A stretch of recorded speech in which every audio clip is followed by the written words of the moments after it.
Welcome to Pro Football's first 50 years,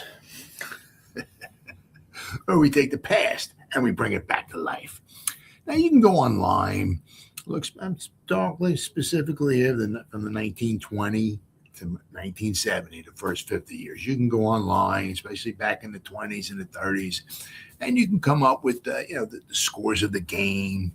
You can go on and find a box score, like who scored, touchdown, maybe how far the touchdown pass was, how far the field goal was. You can obviously find the final score of the game.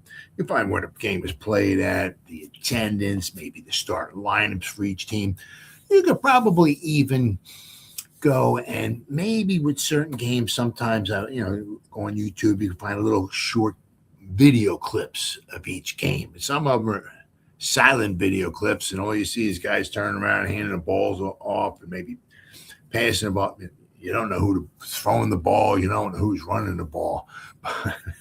So you can find certain things out on each and every game that's been played in the first 50 years. But exactly what happened during each and every game? Well, thanks to old newspaper articles, we get to take a little bit of a deeper dive into each and every game of the first 50 years of the NFL. And of course, when I mean the NFL, I mean 1920 and 21, it was called the American Professional Football Association.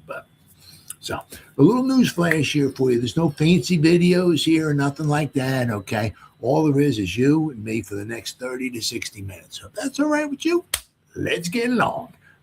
Today's game we're talking about had a lot to do with the outcome of the 1930 season. A lot to do. A whole lot of lumps. Green Bay Packers and the Chicago Bears. This season here is the season of the extra point. I'll tell you, truly, this is the season. I'm going to show you why is this three teams could have won with an extra point here with the Giants, an extra point here or there. One, Giants win the title. With the Bears, a couple extra points that they got here or extra points they could have gotten there, they would have won the title. I mean, this is the extra point, season of the extra point. Now, we first start off, the Packers started off, both these teams, the seasons went the exact opposite. The Bears stumbled at the beginning. Then they came on like Bears. At the end of the season, they went on a winning streak at the end of the season, and they climbed up. I'm going to point out, with them, a couple extra points here or there, they would have won the title. With the Packers, they started off, no, not like Bears. They started off like cheeseheads. They started off 8-0, and then they stumbled toward the end. An extra point made by a team here or there, and the Packers don't wind up winning the title. So the Packers did wind up winning the title. But let me show you here. All right, share the screen. We'll get the Packers up here. Their schedule. And we'll show you. I mean, they started off 8-0. They really did start off really, really well. This would be their 8th consecutive win. They started the season off against the Oshkosh All-Stars. It wasn't much of a game, 46-0. But then they beat the Cardinals. They beat the Bears. They beat the Giants. They beat the Yellow Jackets. They beat the Red Jackets back-to-back. They beat the Spartans, who in 1934 became the Detroit Lions. Then they also beat the newsflash here because of don't get me wrong, the Packers missed an extra point. But the Bears, Mr. Dependable, Joey Sternaman, I believe. No, he missed an extra point, and Walt Holmer missed an extra point for the Bears. So the Packers missed one extra point. The Bears missed 2. But with this Packers victory, they were 8-0. They won their first 8 games. Actually, 9-0 if you include the Oshkosh All-Star game. But then you'll notice here, after this game right here, they started stumble. They would lose, and they would lose. Then they won. Then this game was canceled against the Newark Tornadoes, who were just straight trash this season. Then they beat the Stapletons, but then they lost to the Bears, and then they tied to the Spartans. And had the Spartans, obviously both teams missed an extra point, but had the Spartans kicked an extra point, the New York Giants would have won the title. It just stone cold crazy, I'll tell you. So let me go show you what the Bears did. So that's the Packers. They started off 8-0, and then they stumbled toward the end. The Bears were the exact opposite this particular season. Whoops. There we go. The Bears stumbled out of the gate. If I can find my... There we go. There we are. They had a tie, then they lost, a win, a loss, a win, a loss, a win, and a loss. But after this, they would win their final 6 games. They would get smoked by the Ironton Tanks, who were a very good independent team. But the Ironton Tanks were not part of the NFL. So you'll notice that the Bears, they beat the Giants, they beat the Yellow Jackets, they beat the Cardinals, the Spartans, they beat the Packers. The Bears and the Packers would play 3 times during the season. Then they would play the Cardinals, and they would win that game. So the Bears stumbled out of the gate, but then they finished with 6 consecutive victories. Now let me show you. All right. Well, before I change the screen here, the Bears were 9-4-1. The Packers' record was 10-3-1. The Packers won the overall championship. They had a winning percentage of .769 in 1930. The New York Giants were 13-4. They had a winning percentage of .765. So by .004, the Green Bay Packers won the 1930 NFL championship. Very, very close winning percentage. Because from 1920 to 1932, there was no championship game. Championship games didn't start until 1933. So the team with the best overall winning percentage won the title, and that would be the Packers in 1930.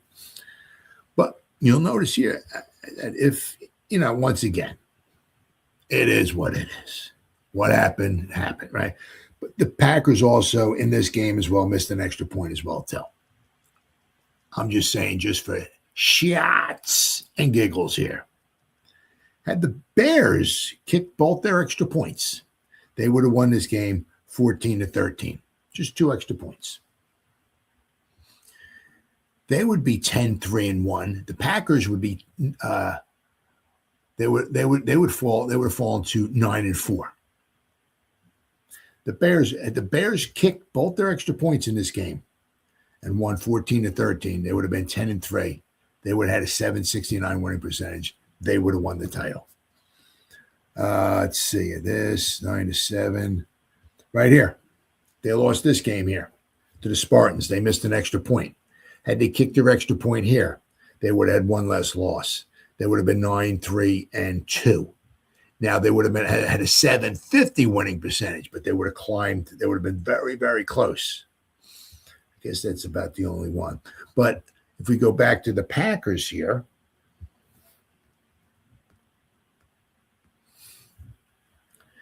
the Packers had a winning of 10-3. Same thing here. They played the Spartans. Both teams missed extra points. Had the Spartans kicked their extra point here, the Packers would have been 9-4, and the Giants would have won the championship. Let's see. As I said, same thing here with this game. They beat the Bears. As I said, had the Bears kicked both their extra points, the Bears would have won the title. Let's see. I believe that's the only other one right here.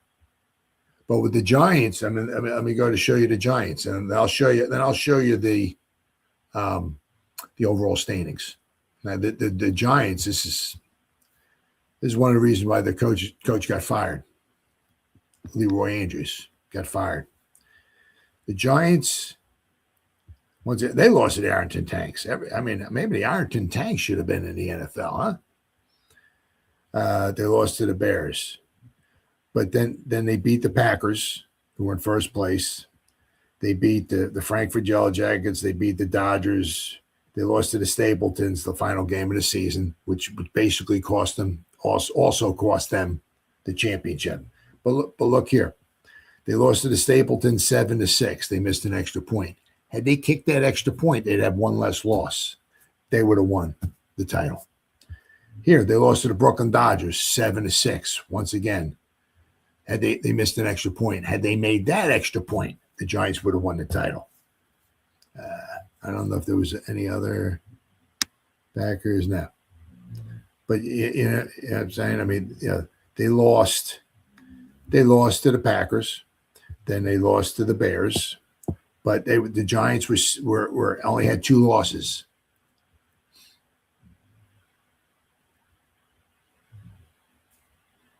They lost to the Stapletons, they lost to the Dodgers. We got here the Tags, the Bears, Packers, 13-4.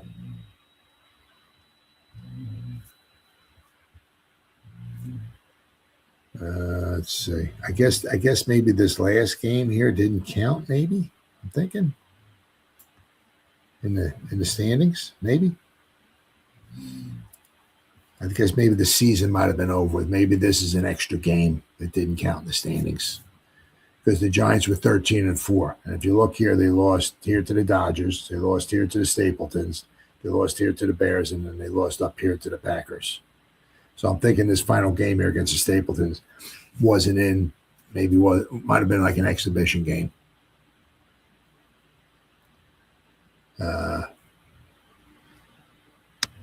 But yeah, I said with these 2 games right here with the Giants, had they kicked those extra points, they would have won the title.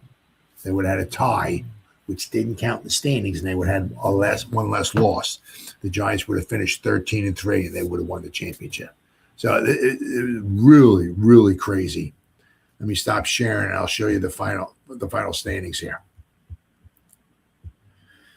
for the season. It goes to show you. I mean, sometimes they say, special teams may be not that important. Well, it was very important this year. I said with the Packers, say they had a 769 winning percentage. The Giants 765. The Bears 692. Said had the Bears. I said in this one game here, had they kicked both their extra points, they would have won. They would have been 10-3. They would have had a 769 winning percentage. They would have won the title. Said with the Giants, there was 2 games back to back that Leroy Andrews wound up getting fired after those back-to-back losses, 7-6 losses to 2 inferior teams, by the way. I mean, the Dodgers were not that bad. They were 7-4, but then they lost to the Staten Island Stapletons, who were 5-2. But the Giants were better than the Dodgers, and they were better than the Stapletons. Look at the Giants by far led the league in points scored. 308 points they scored. Now, they played 17 games, too, but 308 points they scored. Now, when they played the Dodgers and then they played the Stapletons, they only could score 1 touchdown.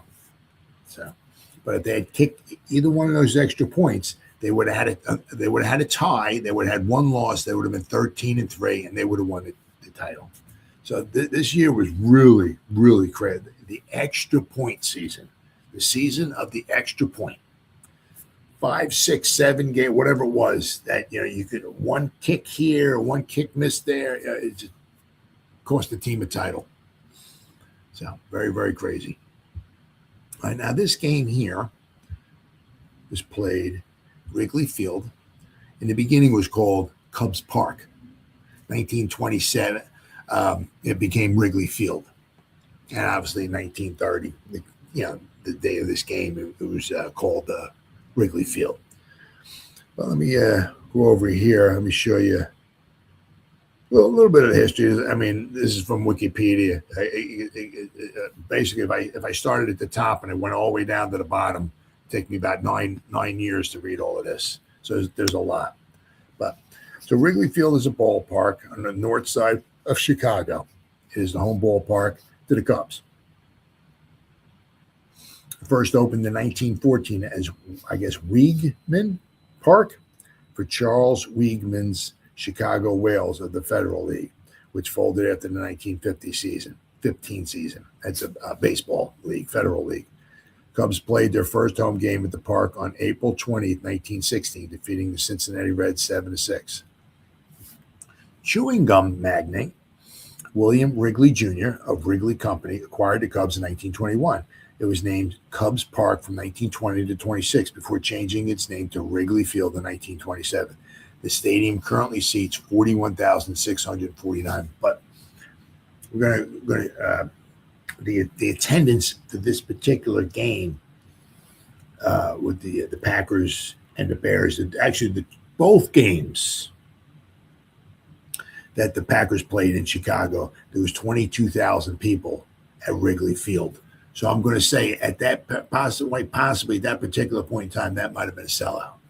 And obviously as time went on, I got a couple pictures from back in the day. One picture, I think, from 1930, and there's another one from 1931 I'm going to show you in just a minute here. Let's see.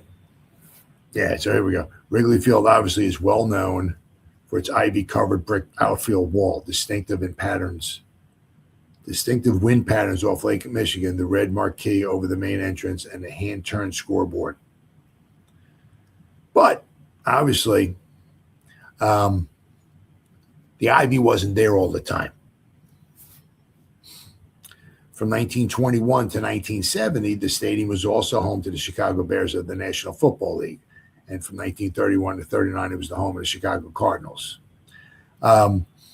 It wasn't actually, they were the home of the Chicago Bears. In 1921, they weren't the Chicago Bears. They're called the Chicago Staleys. 1920, they were the Decatur Staleys, which was south of Chicago. And where they played their home games at in 1920 was very small. Could not, they needed some place where they could obviously expand or where there was more people. And Chicago is the place to go. So that's why in 1920 they were in Decatur. But when they saw how well possibly they could do, they wound up, the Staleys went from Decatur north to Chicago. And obviously the rest is what they call history. The baseball executive Charles Wiegman hired an architect to design the park, which was ready for baseball by the home opener of April 23rd, 1914. Let's see here. There's a lot of stuff. There's a lot of stuff here. Let's see. On here. There we go. The ballpark's outfield walls are covered by ivy. In the first weeks of the baseball season, the ivy has not leafed out yet, and all that is visible are the vines. However, as the baseball season progresses further into spring, the ivy grows thick and green, disguising the hard brick surface of the outfield wall. In the autumn, generally during postseason, the ivy turns red. In 1937, the stadium was renovated, and P.K. Wrigley discussed beautification with then Cubs president Bill Veeck, who suggested planting ivy on the outfield walls. The ivy was originally English ivy, but was later changed to whatever that name is, commonly called Boston ivy or Japanese ivy, which can endure the harsh Chicago winters better than the former species. Cuttings from the ivy were sold by local vendors. The Cubs attempted to grow the ivy on the outside of Wrigley Field as well, but the plantings were often stolen. Yeah, shocker there. So the Cubs abandoned the plans. All right, we got, we're going to scroll down here, and we'll get here. Here we go. Say, okay. Well, I guess maybe not. Seating capacity. 1928 to 1937, 40,000. So I guess it wasn't a sellout because there's 22,000 fans in the stands for this particular game. All right, we got where is the football? There's a lot. And of course, obviously, the big thing with Wrigley Field was before 1988, there was no lights. They finally put lights there. So all the Chicago Cub games when I was growing up in the 70s, early 1970 through 1987, there was the Cubs were playing the Mets. That's my team. It was a daytime game, no nighttime game. Okay, here we go. The Bears of the NFL played at Wrigley Field for 50 years, from 1921 to 1970, before relocating to Soldier Field. The team had transferred from Decatur and retained the name Staley's just for the 1921 season.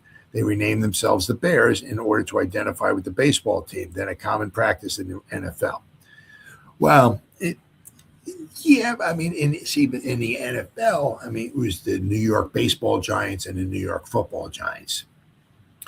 It was the Brooklyn Dodgers of the Major League Baseball. It was the Brooklyn Dodgers. There was the Washington Senators of the baseball and the football. It was the Cincinnati Reds of the baseball and the football. There was the Pittsburgh Pirates of the baseball and the football. There was, I think, the Cleveland Indians for 1 year. There was the baseball, and 1 year for the Cleveland Indians for the football.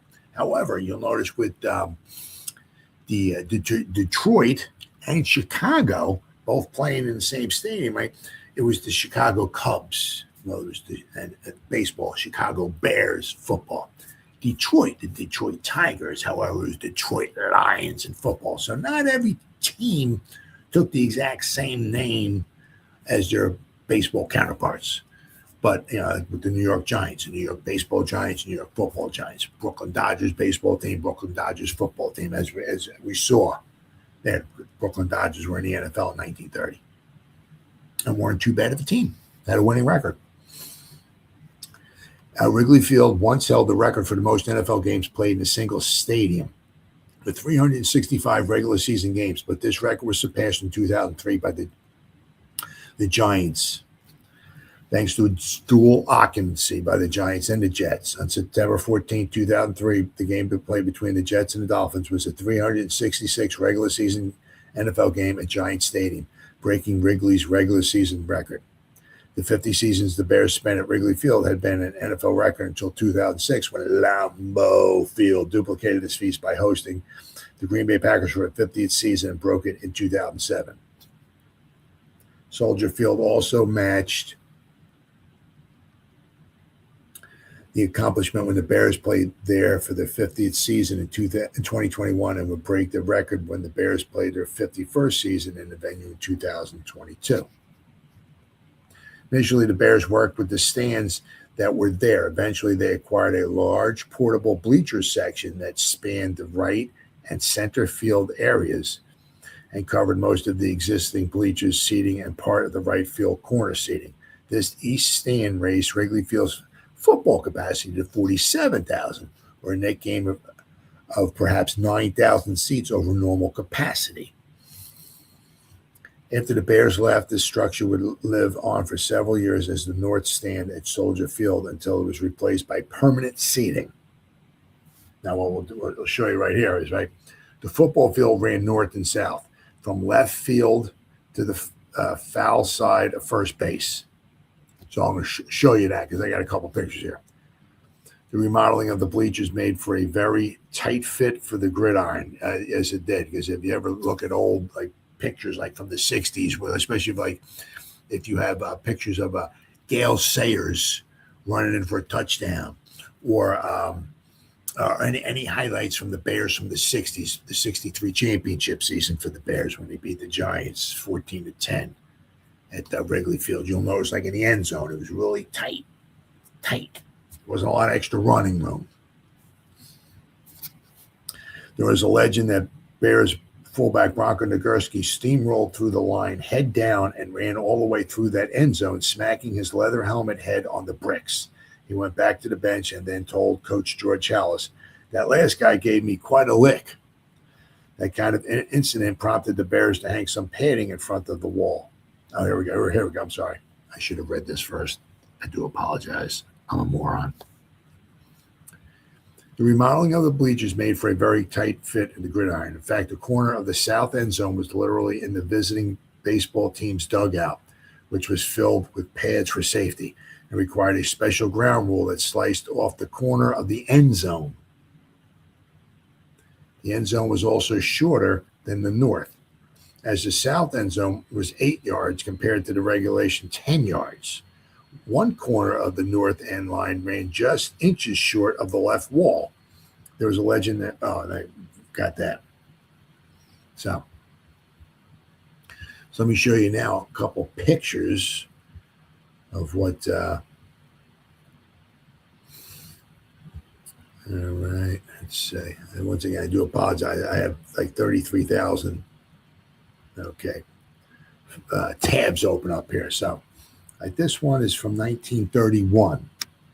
There's a nice clear view overhead. Right. So basically what it was is, the one end zone was down here. And then, the other end zone was down here. Ran down the sideline here.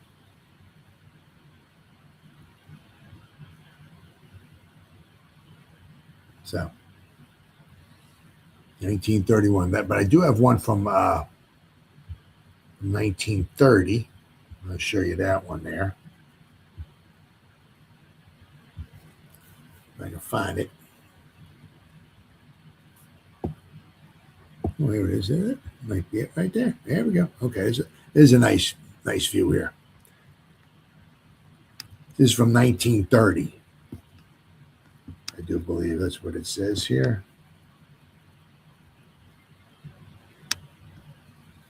Somewhere on here it said 1930. Oh, is it? No. I know it said 1930. The Wrigley Stadium in the 30s, but I do believe this picture is from 1930. But the same thing here, right? And they're talking about, I guess this would be the visiting team. They say because it ran from left field, right? The end zone was left field. And it ran down here, and this was past the first base foul line right here. So I'm guessing this right here, this might have been the one end zone here that in the end zone that they had padding for and everything. I'm guessing from the dugout. So you can see here, it had nice, for the end zone here, but it ran down here, and the other end zone was, so it was a very tight fit. It was not, because Wrigley, it's not big. I mean, back here, it's like about maybe 400 feet or so. But if you look down the lines down here, if you ever go see the Wrigley Field, I mean, it's not far down the lines. And you figure you need from one end zone to the other, you need 360 feet. And from here to here, it's not 360 feet. So that's why they had to push it, past into here. Yeah, that's why the one end zone was back in the end zone was over here, and the other was, so it's very, very tight, very, very tight. Not a lot of not a huge park like the Polo Grounds. I mean, it's huge. You can literally, I mean, especially center field is like over 500 feet away. So in the Polo Grounds, right, where the Giants play, their one end zone would be here, and their football field ran this way. Because I said, because center field was so far back, they didn't have these stands here, the Polo Grounds. But this is like around 400 feet, somewhere around here.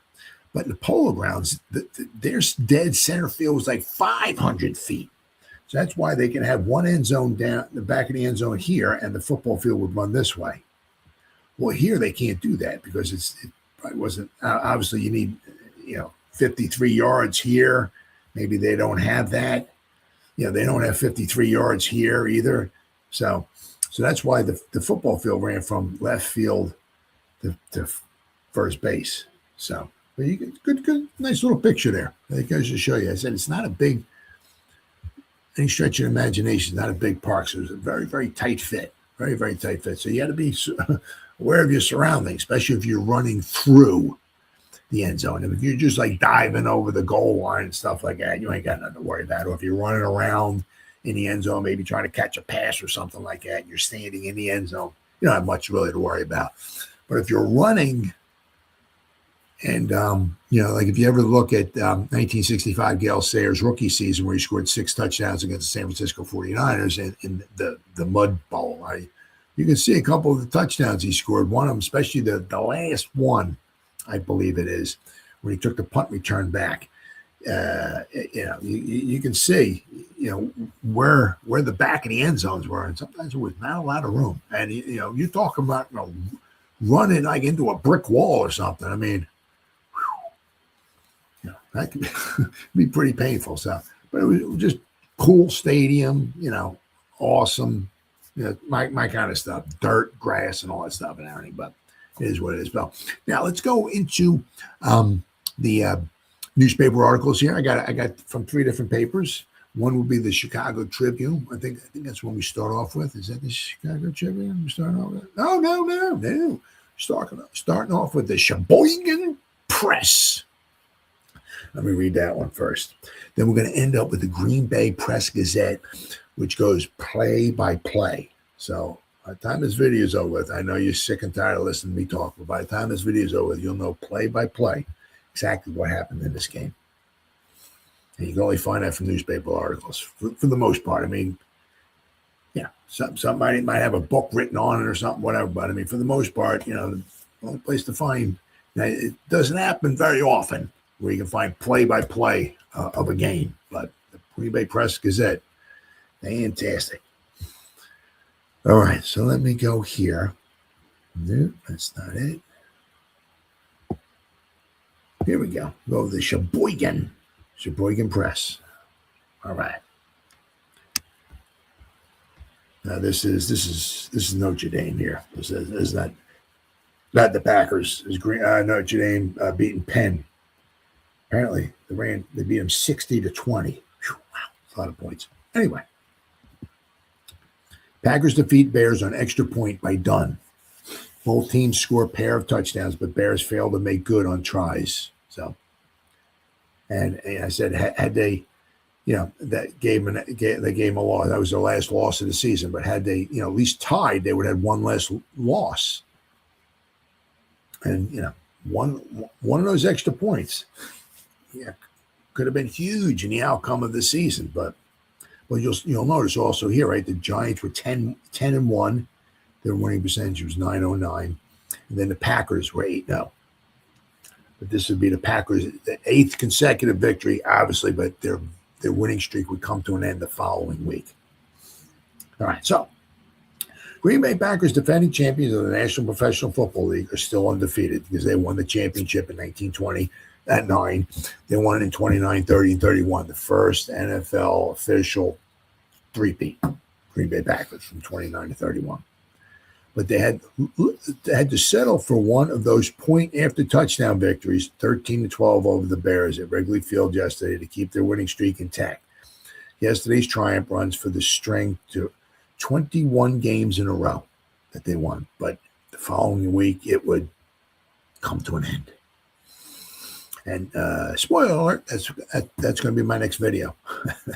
So anyway, Red Dunn's place kick for the extra point, which followed the Packers' second touchdown in the final period, represented Green Bay's margin of victory. Now, obviously, it's 13-12. 4 touchdowns, 3 missed extra points. I mean, back then, obviously, special teams obviously is huge nowadays. Well, they were just as huge back then because the field goal kicking percentage was horrible. A lot of times if they had to kick from bad angles as well, too. But, I mean, even just kicking extra points.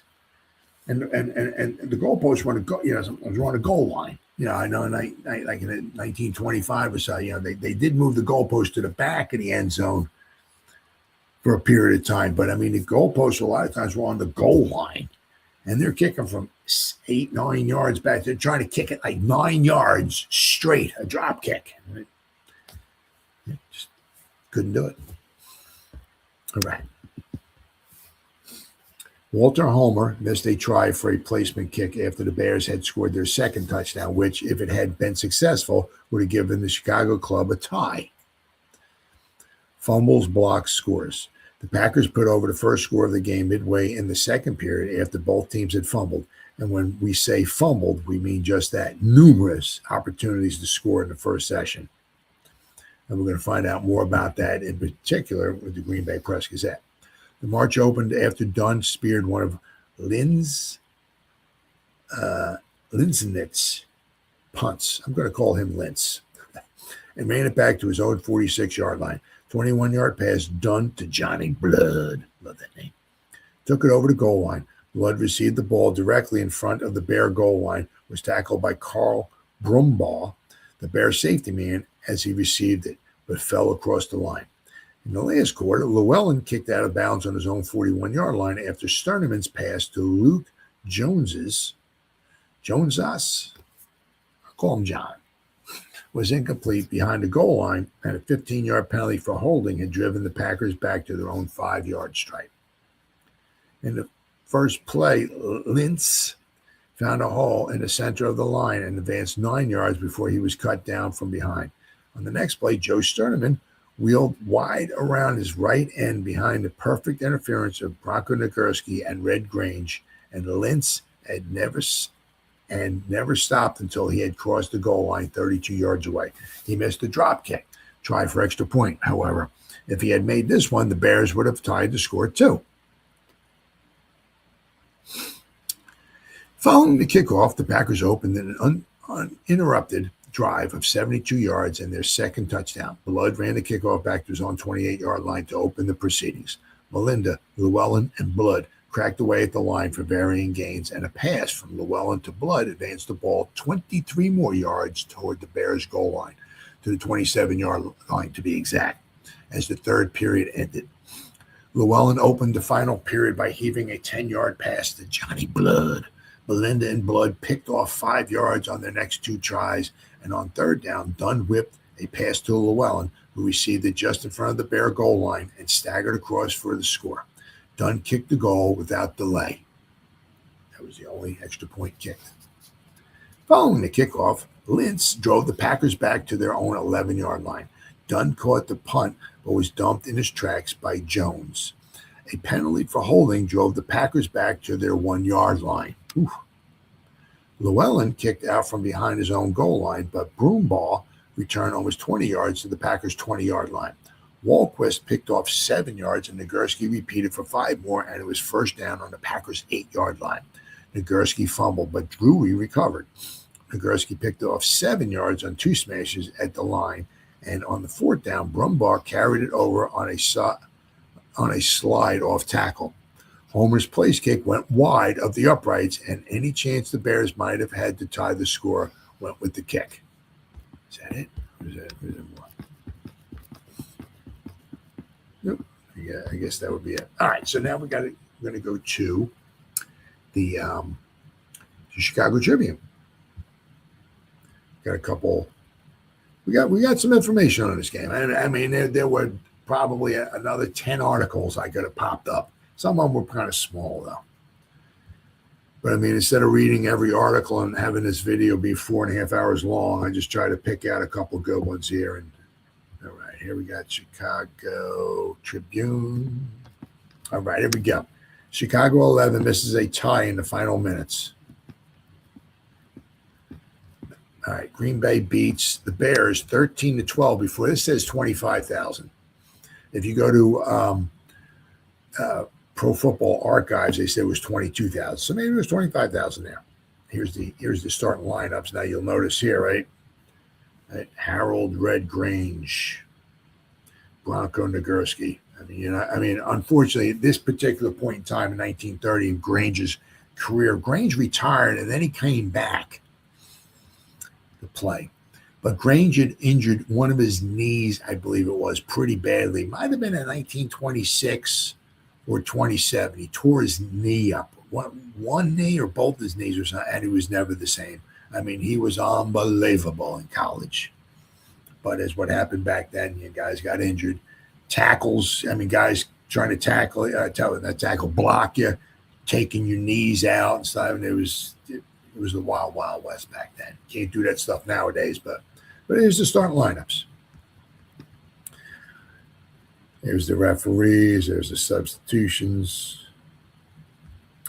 Red Dunn, Green Bay's veteran quarterback, forward pass for 2 touchdowns yesterday afternoon at Wrigley Field. Chicago Bears countered with 2 touchdowns by Joey Sternaman and Laurie Walquist from running plays, but Dunn added an important point with a placement after his team's second score. Thus, Green Bay won 13-12. For Sternaman and Walt Holmer failed in their extra point efforts. And it just goes, it's just amazing. The extra points might possibly cost if they made them both, the Bears would have been the champions of the league that year. The Bears made them both. It is what it is. Ain't nothing you can do about it. I'm just saying.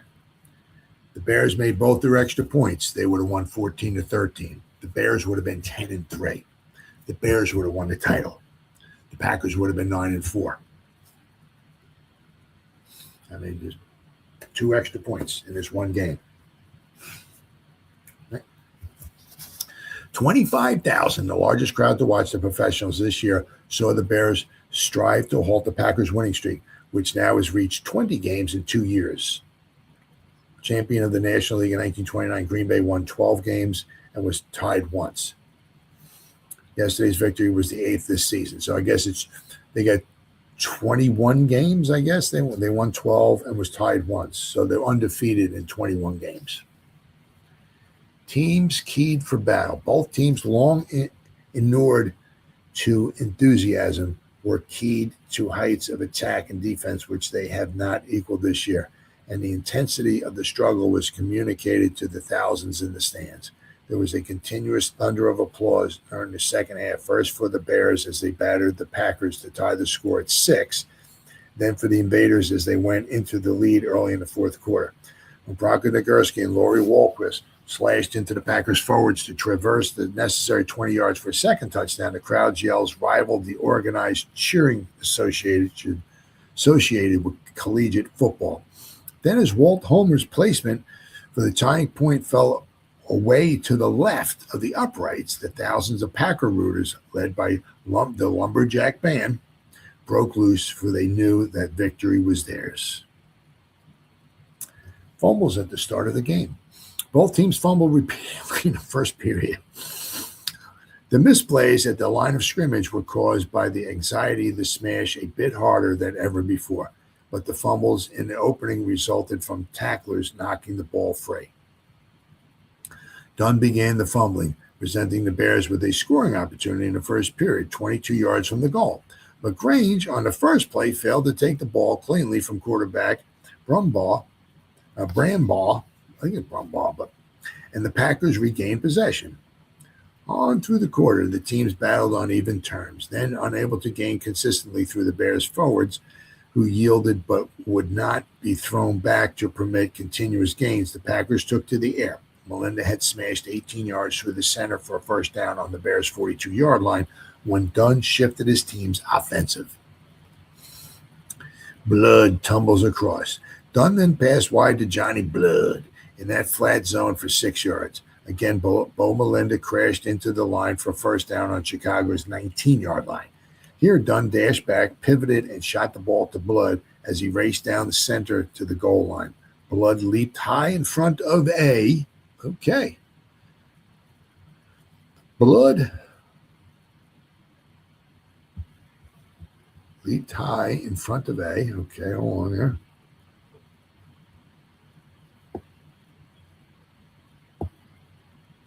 Blood leaped high in front of a defensive man, then fell across the chalk mark for 6 points.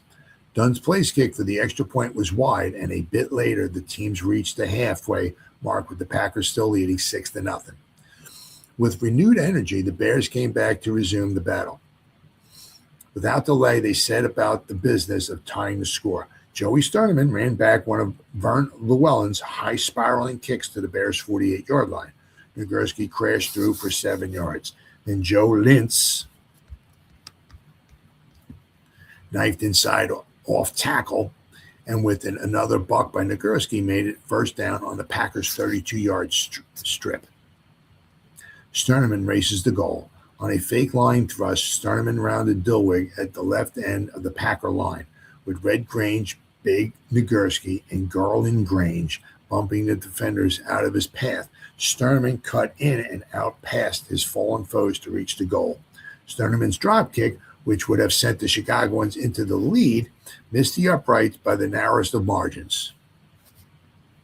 Sternaman was usually very good at drop kicking. Joey Sternaman had been around for as at least, I mean, I know he was with them in 25, so Sternaman had been around with the Bears for quite some time.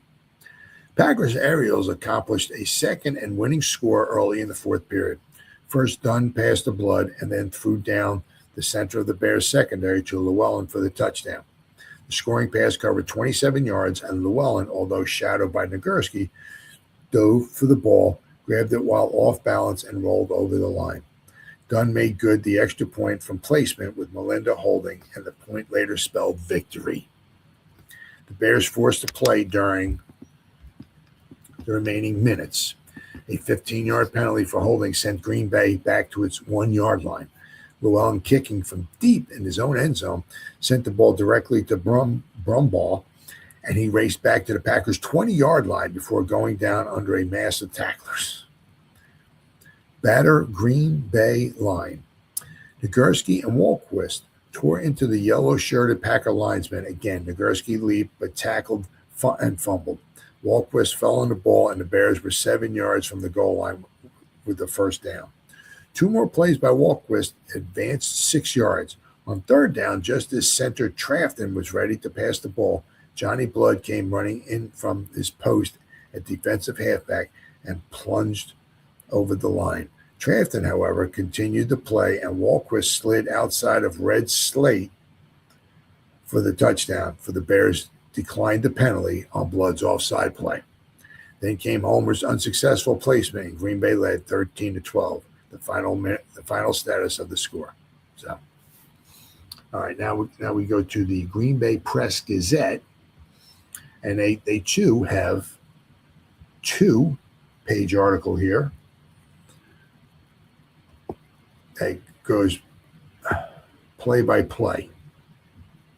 All right, Packers beat Bears again, score 13-12. There we go. Bears put up terrific fight, but fall before Green Bay. Dunn's place kick decides a great battle. And once again, here's you got your Harold Red Grange, Bronco Nagurski. I mean, you gotta find two finer backs. I said Red Grange was not the same in 1930 as he was in 1925 when he first came out and played in the NFL. But just two Hall of Fame players right there. And once again, you got score by quarters, right? 6-0 at halftime. The Bears scored in the third. Then the Packers scored to make it 13-6, and then the Bears scored, right, to make it 13-12. All right, Wrigley Field has seen some great football games between the Packers and the Bears, but none like the one played at Wrigley Field here Sunday and won by the Packers 13-12.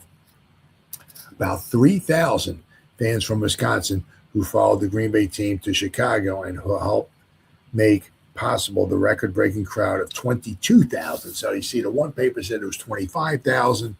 This one says there's 22,000. So we're hoping that there will be another game like it. Their hearts won't stand it. For thrills, excitement, tense moments, and spectacular plays, the game could not be equal. It contained everything from fumbles, and plenty of them, to spectacular runs and passes for touchdown. 8th straight win. Packers won, but it wasn't only after the hardest fight that they have been forced to put up in as many years. They won because their passes clicked and Red Dunn's kick from placement sailed over the bar after the Packers' second touchdown, while both of the tries for extra points after touchdown by the Bears failed. As I said, it had the Bears. It is what it is, once again. But the Bears made both their extra points. And had the Bears won this game, the Bears would have won the 1930 NFL Championship.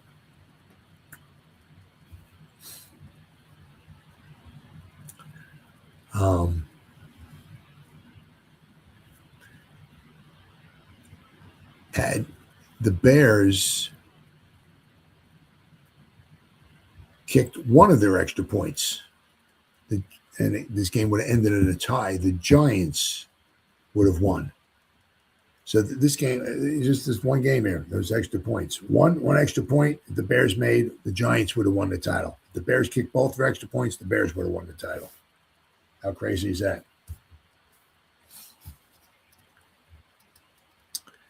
It was a 7th straight win for Green Bay over the Chicago team.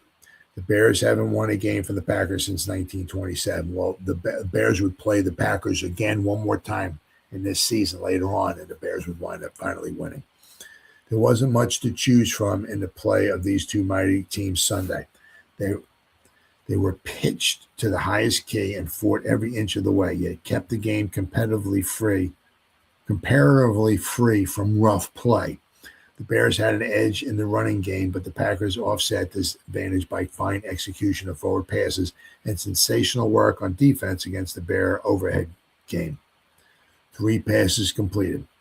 How well the Packers succeeded in stopping the Bears' overhead game can be seen by scanning the records that show that out of the 15 Bear passes, only 3 were completed, 1 for only a 2-yard gain. The Packers completed 7 of 15 passes, connecting with 2 heaves that brought touchdowns. The big nag, Bronco Nagurski, led the Bear attack, and what a whale of a game he played. Smashing, driving, and ever fighting his way forward, the former Gopher star loomed up like a man mountain in Green Bay's path to another pennant. All right, so let's go to page 14. Now, this is where we'll have to do some reading here. Definitely page 14, without question. We're going to have to do some reading here. Got to find it here. Okay, here we go.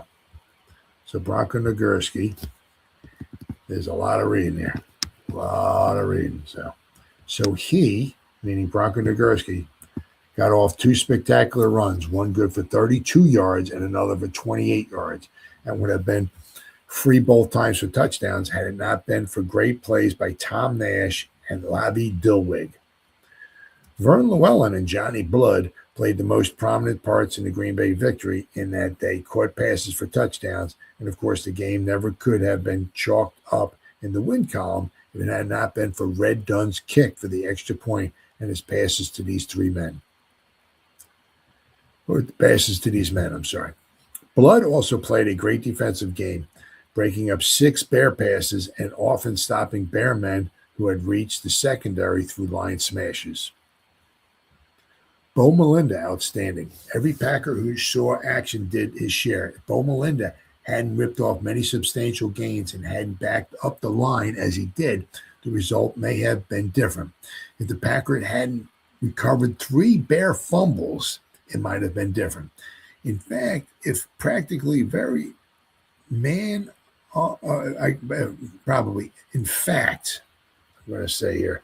if practically every man on the team hadn't figured prominently in some play, it might have been a different story. The Bears were fighting as though they alone can fight when meeting the Packers. Their linemen rose to heights never before reached this season in charging out Green Bay front wall men. Not a team that faced the Packers this season charged out their front wall to gain 196 yards as the Bears did in running plays. And the Bears didn't gain that yardage because Green Bay's line was off color. The Packer linemen were on, but they were playing a bunch of men who were just as determined to win as they were. The intensity of the struggle was communicated to the stands, and the crowd was in an uproar continuously. When the Packers counted their first score in the second period, Green Bay's cheering section, led by the Lumberjack Band, went wild with glee. When the Bears threatened and then tied the score in the third period, it was the Chicagoans' chance to rival college cheering sections. That's the way it went throughout the game until after the final try from placement by Holmer that went wide of the post, and Green Bay had a 1-point victory. Fumbles marked the play. Fumbles marked the play in the opening period, and neither team was able to score, although both squads were in opponent's territory. Dunn was guilty of one of his few fumbles of the year after an unusually hard tackle a few minutes after the start of the game, and the Bears took the ball on the 21-yard line. Red Grange, however, on the first play, fumbled all the way up to there.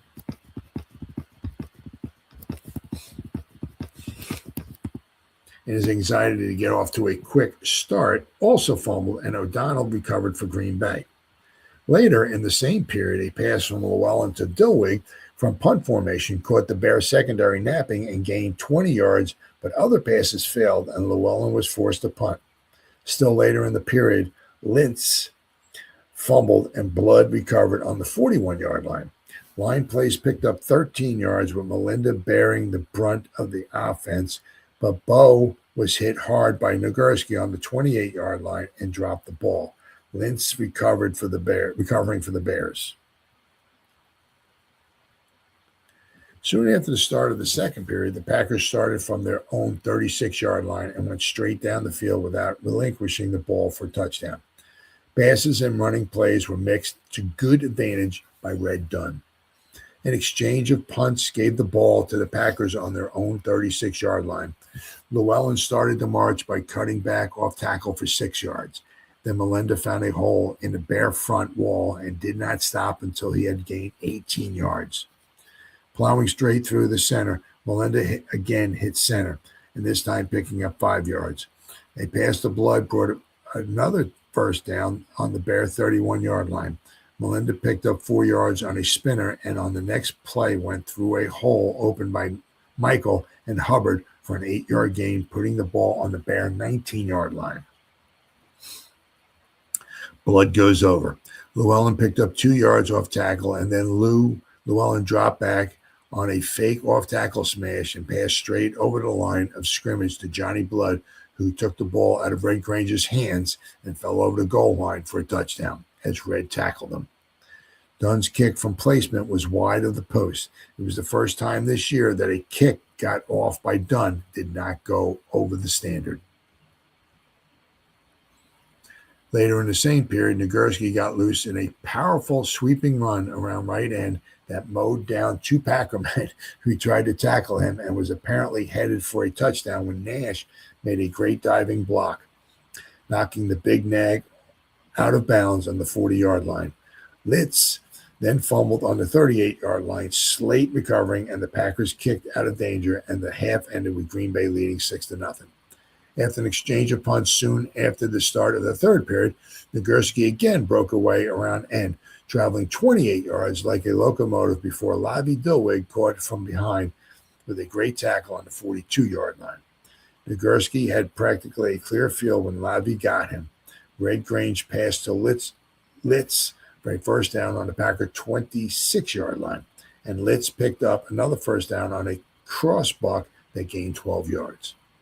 Nash knocked out a pass on the next play, and then Red Dunn knocked down another pass over the goal line that looked like a touchdown as Joneses was in the end zone to receive the ball. A 15-yard penalty on Green Bay for roughness and an exchange of punts gave the ball to the Bears on the 47-yard line later in the period. And from this point, the Bears went down for a touchdown to tie the score. Sternaman also scores. Nagurski smashed through center for 8 yards and then made it a first down. Litz picked up 9 yards over tackle on a double pass play to put the ball on the 32-yard line. Then little Joey Sternaman, who has been playing pro football for 8 years or more, got loose around right end and never stopped until he had crossed the goal line. Nagurski and Red Grange providing great interference to give Joey his start by taking out Green Bay defensive men who nearly had him on the line of scrimmage, and then Joey did the rest with a speedy weaving run. Sternaman's drop kick for the extra point was wide of the post, however, and the score remained tied 6-6. Passing attack with a few running plays mixed in that started on the Bear 28-yard line in the closing minutes of the third period culminated in a 70-yard advance and the Packers' final score early in the fourth period. It was a great exhibition of offensive play by the Green Bay men as they never lost possession of the ball after once starting with the advance from deep in their own territory. Melinda and Blood gained 11 yards to start the drive on alternate plays, and Lewellen added 8 yards with a sparkling smash over right tackle. Lou from punt formation then passed to Blood, who made a great leaping catch of the ball and carried it to the Bear 37-yard line before he was stopped by Grange as the third period ended. Lewellen added 2 yards more, and then on a fake line play, Dunn dropped back and shot a flat pass to Blood for an 11-yard gain. Again, Dunn dropped back and passed over center. Lewellen pulling the ball down, evading Sternaman with a clever sidestep and dashing over the goal line for a touchdown. Dunn kicked from placement for the extra point that proved to be the winning margin. 3 minutes before the end of the game, an exchange of punts and a 15-yard penalty pushed the ball back on the Packers' 1-yard line, and Lewellen had a punt from deep in his own end zone. He got off a good kick, but Brumbaugh, who had replaced Sternaman, made a great return, running at 25 yards before he was down on the Packers' 20-yard line. Walquist and Nagurski made it first down on the 10-yard line on hard smashes, and Nagurski added 4 more over right guard. Walquist on a cutback play went to the 1-yard line, and then on the next play cut over to the left side of the line for a touchdown. Holmer tried a place kick for extra point that was wide of the post, and Green Bay had a 1-point lead, which it held for the remaining 2 minutes of play. All right, so here we go. Get lucky. Here, this is the, as they say, play-by-play of this game. You don't get this very often back then. Litz kicked off to the Packers' 15-yard line. Lewellen ran the kickoff back to the 28-yard line. Molenda cracked the left side of the line for a yard. Lewellen failed to gain on the next play. Lewellen punted to the Bears' 20-yard line, where Dilweg downed the ball. Brumbaugh picked up 2 yards at right guard.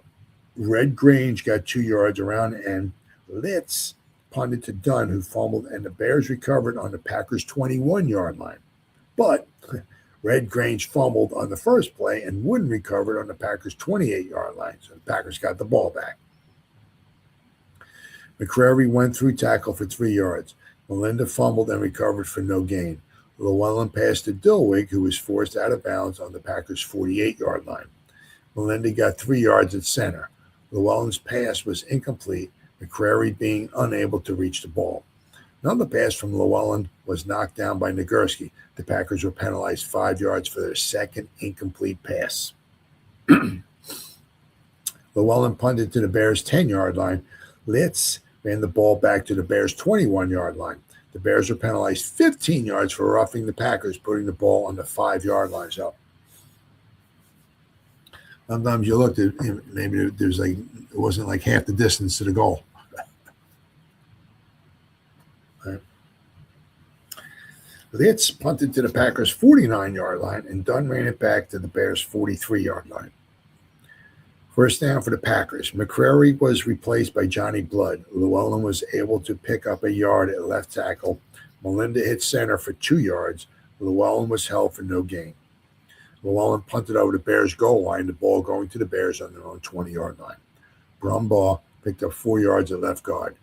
Litz hit left side of the line for 4 yards, down by Molenda. Brumbaugh carried the ball to the 33-yard line for a first down. Litz fumbled, and the Packers recovered, Blood falling on the ball on the Bears' 39-yard line. Llewellyn's pass was incomplete.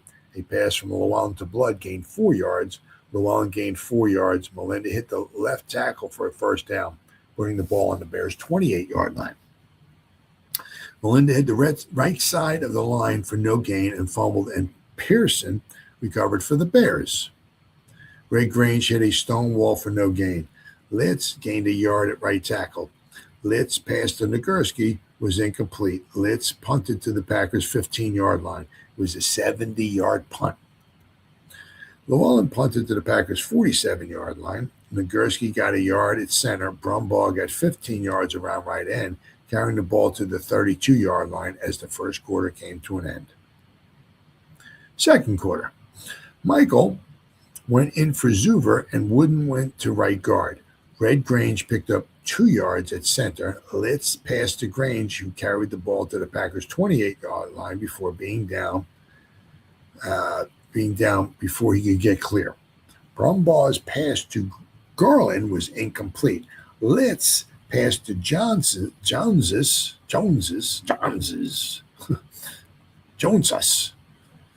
was incomplete. The ball going into the end zone, the Packers were given the oval on their own 20-yard line, because if the pass goes into the end zone back then, falls incomplete in the end zone, it's a touchback. You lose the ball.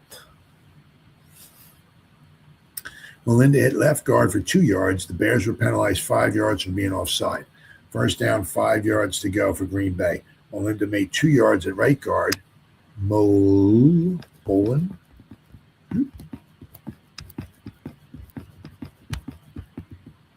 Melinda, there we go, hit left tackle for a first down on the Packers' 30-yard line. Melinda hit center for 2 yards. Blood went through left tackle for 3 yards, being tackled by Nagurski and Litz. Lewellen ran around left end to the 39-yard line. Lewellen punted to Brumbaugh on the Bears' 15-yard line, and he was down on the Bears' 34-yard line. Brumbaugh picked up a yard at left tackle. Litz hit a stone wall at center, being stopped by Earp for no gain. Litz punted to the Packers' 17-yard line.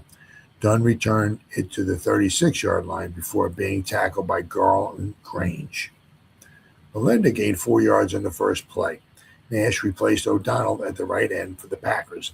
Melinda hit center for 18 yards, carrying the ball to the Bears' 42-yard stripe or line. A forward pass from Lewellen to Nash was incomplete. Melinda, on a crisscross, carried the ball to the Bears' 38-yard line. Murray and Schuett went in for Steinbach and Frump. Blood, on a forward pass from Lewellen, made a first down for the Packers on the Bears' 31-yard line. Melinda cracked center for 4 yards. Melinda found a hole and went through center to the Bears' 19-yard line. Blood was spilled for no gain on a wide left end run.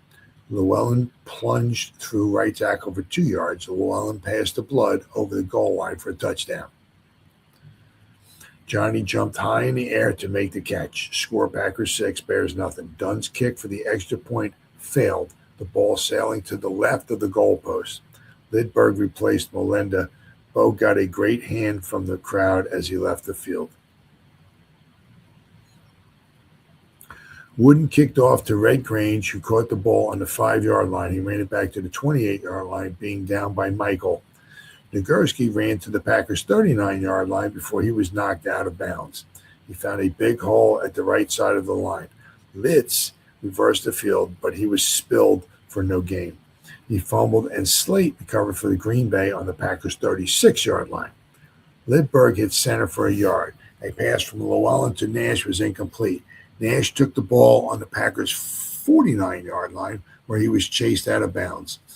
Making another first down for Green Bay, Lidberg hit left tackle for 7 yards, taking the ball to the Bears' 44-yard line. A forward pass Dunn to Nash was incomplete. Dunn's pass was knocked down by Pearson, and the Packers were penalized 5 yards for their second incomplete pass. Llewellyn punted over the goal line, the ball going to the Bears on their own 20-yard line. Laurie Walquist replaced Litz. Herbert replaced Red Dunn for the Packers. Red Grange was held for no gain, but he fumbled, and Pearson recovered for the Bears. Walquist hit center for no gain, being stopped by Woodin. Holmer went in for the Bears, taking Red Grange's place. Holmer punted to the Packers' 38-yard line. Herbert ran it back to the Packers' 48-yard line. Herbert lost 5 yards on the first play, being tackled on the 43-yard line.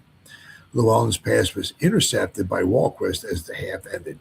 Packers 6, Bears nothing. So the start of the third quarter.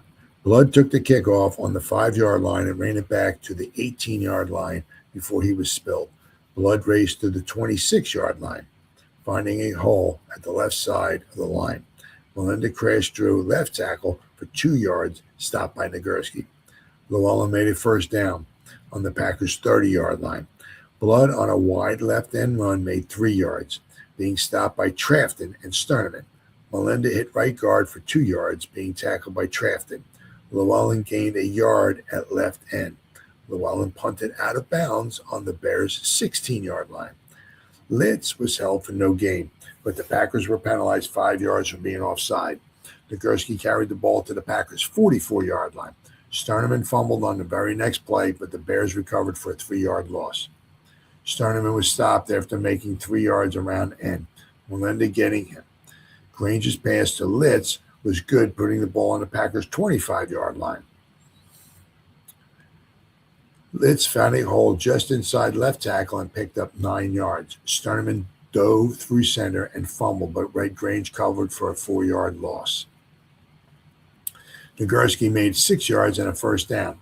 Litz was stopped after a yard gain. Grange's pass was incomplete. A Green Bay man juggled the ball but couldn't hold it. A pass from Litz to Joneses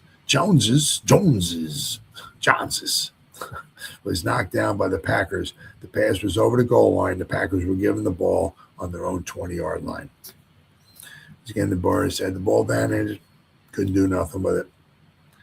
Lewellen passed to Tom Nash, who raced to the Packers' 31-yard line for a first down. Blood was thrown for a 2-yard.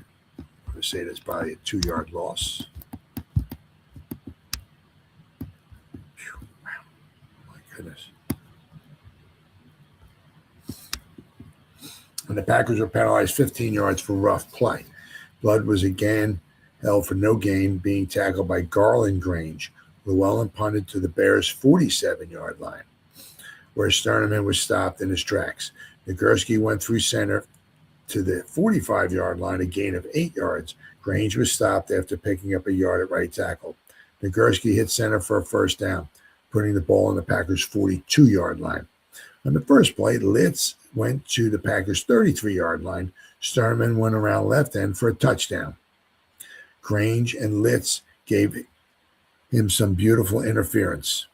Sternaman failed to kick the extra point, the ball missing the uprights by about a yard. Score Packers 6, Bears 6. Litz kicked off to Dunn, who ran the ball back to the Packers' 28-yard line. Melinda hit center for 3 yards. Sternaman was replaced by Brumbaugh at quarterback. Blood went through to center for 3 yards. Melinda carried the ball to the 41-yard line and a first down. Lewellen plunged through center to the 49-yard line. Pearson went in a guard for Schuett. Blood fumbled, but recovered on the Packers' 39-yard line. Lewellen passed to Blood, who raced to the Bears' 35-yard line as the quarter came to an end. A pass from Dunn to Blood brought the ball to the Bears' 26-yard line for a first down. Melinda hit left tackle for 2 yards.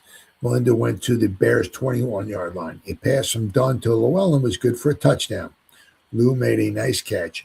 Dunn was hurt on the play, and the score was 12 for the Packers, 6 for the Bears. Dunn's try for the extra point was good. Packers now were leading 13-6. Litz took the kickoff and returned the ball 30 yards to the Bears' 40-yard line.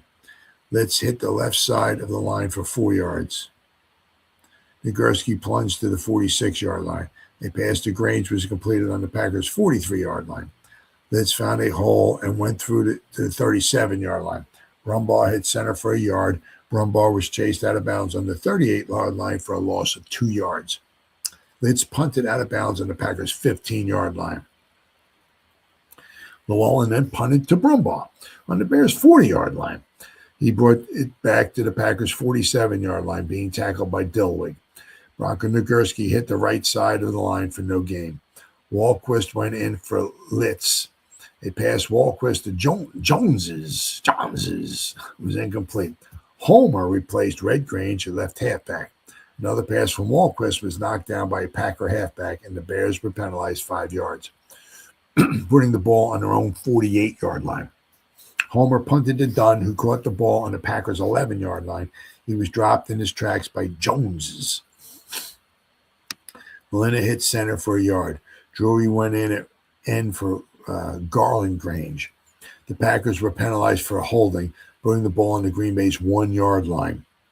Lewellen punted to Brumbaugh, who brought the ball back to the Packers' 19-yard line, a return of 31 yards.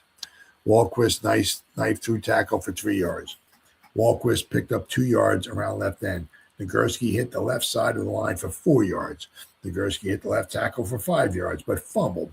The Bears recovered on the Packers' 6-yard line. Nagurski hit center for 2 yards. Walquist raced to the 1-yard line. Lidberg went in for Melinda. Walquist went over for a touchdown. Homer's place kick for the extra point failed, and the score was Packers 13, Bears 12. Homer kicked off to Dunn,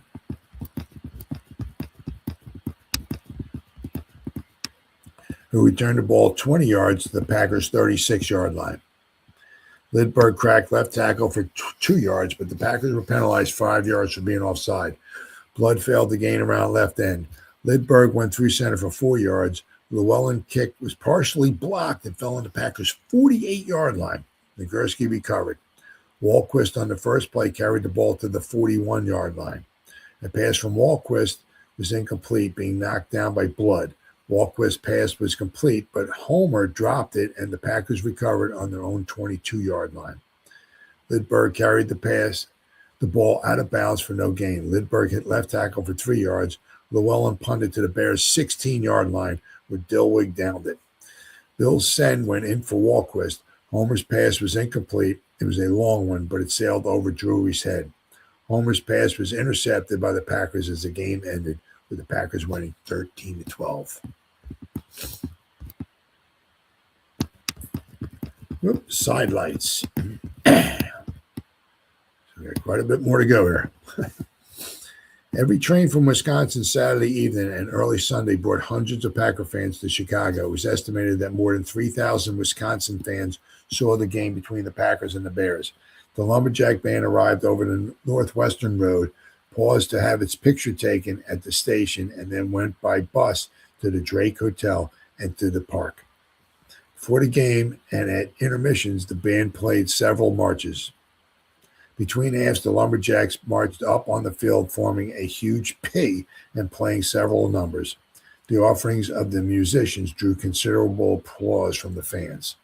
Lewellen had trouble getting his usual distance on punts as he was rushed continually by charging Bear linemen. But late in the fourth period, after the Bears had failed to tie the score and trailed by only 1 point, he got off a beauty. He booted the ball from his own 15-yard line to the Bears' 12-yard line, where it was down by Nash. There was only a half minute to play, and the kick pushed the Bears so far into their own territory that chances for scoring were remote. Between halves of the game, Hack Wilson and Riggs Stevenson, Chicago Cub fielders, were introduced to the fans, each speaking over the public address system.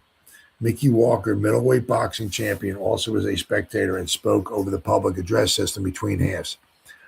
After seeing these two teams play, I don't think my racket is very tough, Mickey said. Another noted spectator was Bo McMillan, former coach of Geneva College when Cal Hubbard gained All-American fame as an end at the school. Bo didn't say so, but he was watching his former pupil to see if he could pick up some pointers on the game. 2 long passes were tried by the Bears after Lou's long kick. The first was incomplete, and the second was intercepted by Lewellen as the game ended. 4 Packer players saw action for the entire game. They were Dilweg, Sleight, Hubbard, and Lewellen.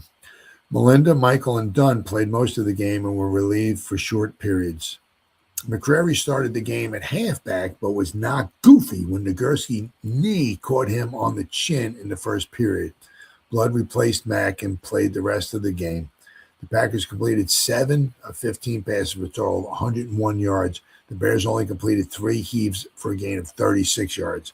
11 first downs were made by the Packers, 8 by the Bears. The Bears gained 196 yards in running plays, while the Packers only made 104 yards in this department of the game. Bronco Nagurski contributed 104 of the 196 yards gained by the Bears on the ground. Litz also was responsible for several fine gains. John at the end, and Nagurski were